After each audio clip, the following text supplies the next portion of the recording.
Hey guys, thanks for tuning in. It's Sierra with Simple Life Rich, and I'm here to give you another update on my partial dreadlocks.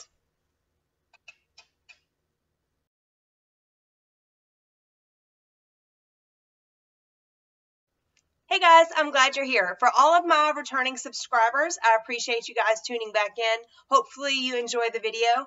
For anybody that's new to this channel and maybe checking it out for the first time, feel free to stick around for a little bit and see if it's something that you like. But today, guys, I am here because I want to give you a full rundown on all of the products that I use for my partial dreadlocks. So my self-care for my hair is really simple. I have never been one that's really high maintenance or really into spending a whole lot of time on my hair or my makeup, in case you can't tell. So this rundown is probably going to be pretty brief, and I apologize about that, but I like to keep it short and to the point, so let's go ahead and get started. So I'm going to start with the shampoo that I use, and this is the shampoo that I use on all of my hair. So I use it on both the loose hair and also the partial set of dreadlocks that I have down here on the bottom. So the first shampoo option that I'm going to show you guys is one that I have just gotten in. Both my husband and I really love the shampoo. We use as both a shampoo and a soap. It's Dr. Bronner's. Ooh, that's got a lot of glare on there. I will make sure to leave you a link in the description. But this is Dr. Bronner's. It's a Pure-Castile soap.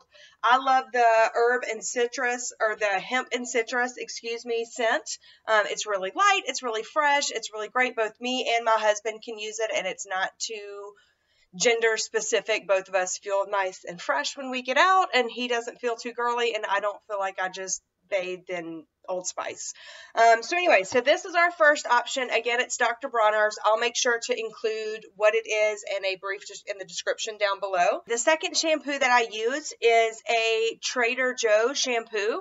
This one specifically is the Tea Tree Tingle. So it's got peppermint, tea tree, and eucalyptus essential oils and whatnot mixed down into the shampoo. It is a residue-free shampoo, so it fits right in. This is what I originally started using long before I had dreadlocks. So I knew I wanted to start putting in a partial set of dreadlocks, and I know that you can't use regular shampoo. It has got to be a residue-free shampoo. So both of the options that I've given you today for shampoos are residue-free. They've been great in my dreadlocks. They wash out wonderfully, easily, cleanly. They leave you with nothing but really clean hair when you're done.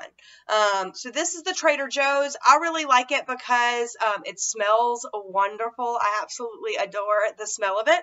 But I also like it because it comes with a matching conditioner.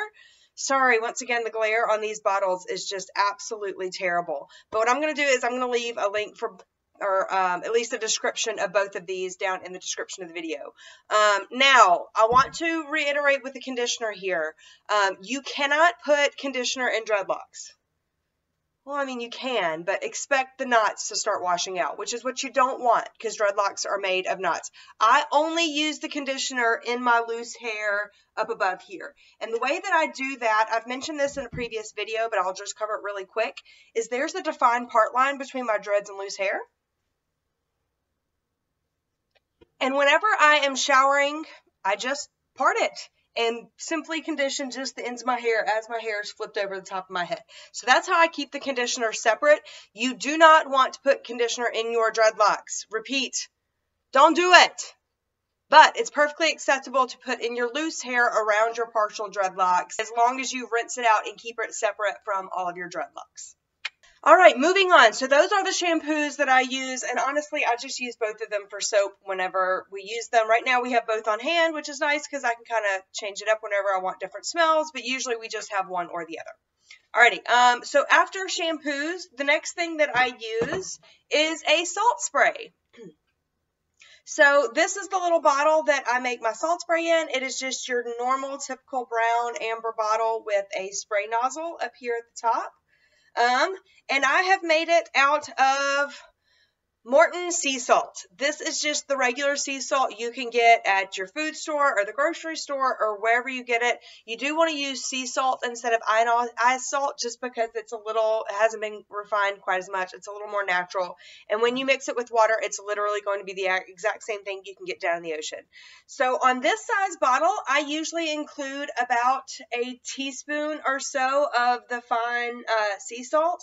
And then I add in hot water and shake until I get a nice blended saltwater mixture. And then this is what I use once I get out of the shower. So the shampoos I listed earlier, what's used in the shower. I then use the salt spray when I get out of the shower to kind of palm roll the dreads and kind of help give them some texture and really help them to become a little knottier throughout the day. The salt spray is wonderful for adding a little texture to the hair. I think personally it kind of helps knot things up and speed up the process a little bit in the very beginning. And then it's great to kind of help keep your roots naturally matting up along the way as you go. It does dry your hair out. And so anytime you put salt spray on your hair, know that eventually you'll need to moisturize. So next on my products list is the moisturizing step. I'm not here to necessarily recommend any particular brand like I did with the shampoos. This is just more so what I use, and you can use whatever brand you want.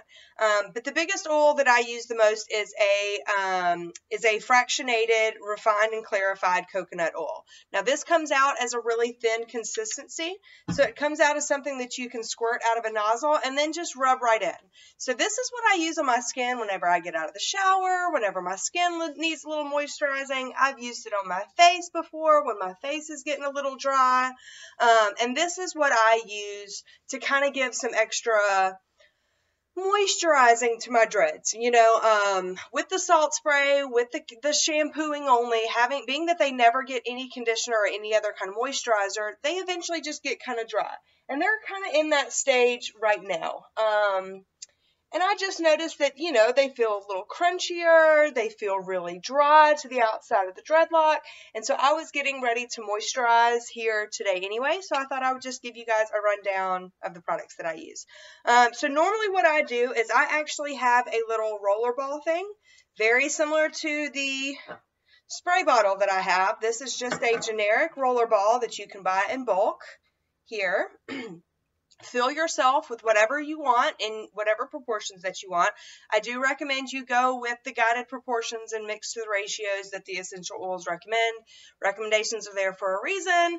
Let's not figure out the hard way why, right? Okay, thanks. Anyway, so what I do is I fill this mostly with the coconut oil that I talked about just a second ago, and then I like to mix in a couple of scents for some essential oils that kind of prevent things like fungal. They're an anti-fungal, they're an antibacterial, and so the two that I have chosen are actually Tea Tree and Eucalyptus. Once again, the glare is so bad you just cannot see it here, but I'll make sure to list these down below. I love these because I know that, one, I love the smell of tea tree and eucalyptus together. It's very natural, it's very green, it's very light. I find it mixes very well across seasons and things like that. But the tea tree and the eucalyptus themselves also have properties in the essential oils that I want to be used to benefit my dreadlocks. More specifically, like I just mentioned, the anti-fungal and the antibacterial. So anyway, I just use a couple of those essential oil droplets in a mixture with the coconut oil to kind of help promote the good health of the interior of the dreadlock as well. Now, to use this essential oil, all that I do is I have it in this little roller ball here. So what I do is I usually come through and separate the dreadlocks between a top and a bottom row, and then I roll this directly onto the scalp between the parts of the dreadlock, kind of like this.